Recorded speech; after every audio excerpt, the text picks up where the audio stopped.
Hello friends, Mahavatar Narasimha. സത്യം പറയുകയാണെങ്കിൽ ഞാനത് തിയേറ്റർ മിസ്സായി പോയൊരു ഒരു അടിപൊളി എന്റർടൈൻമെന്റ് സിനിമയായിരുന്നു മഹാവതാർ നരസിംഹ. ഞാൻ ശരിക്കും പറഞ്ഞത് ടി വിയിലാണ് കണ്ടത്. കാരണം 19 നെറ്റ്ഫ്ലിക്സിൽ റിലീസായി. ഈ 2 ദിവസം മുമ്പാണ് ഞാൻ ടി വിയിലിട്ട് കണ്ടത്. അന്ന് എനിക്ക് കാണാൻ പറ്റിയില്ല. അന്ന് എന്തോ കുറച്ച് പരിപാടി തിരക്കൊക്കെ ഉള്ളതുകൊണ്ട് എനിക്കൊന്നും കാണാൻ പറ്റിയില്ല. അപ്പൊ അന്ന് കാണണം വെച്ചിട്ടുണ്ടെങ്കിൽ പിന്നെ ഒറ്റയ്ക്ക് മടിയുള്ളതുകൊണ്ടൊക്കെ പിന്നെ പോയില്ല. പിന്നെ അത് OTT വരുമ്പോൾ കാണാൻ വേണ്ടി ഇരുന്നു. അപ്പൊ OTT വരുമ്പോൾ കണ്ടു. അയ്യോ, ഒരു രക്ഷയില്ലാത്ത എക്സ്പീരിയൻസ് ആണ് സിനിമ.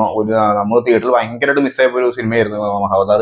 അപ്പൊ ആരെങ്കിലും കാണാത്തവരൊക്കെ ഉണ്ടെങ്കിൽ എന്തായാലും കണ്ടിരിക്കണം. കാരണം അത് നല്ലൊരു എക്സ്പീരിയൻസ് തന്നെയാണ്.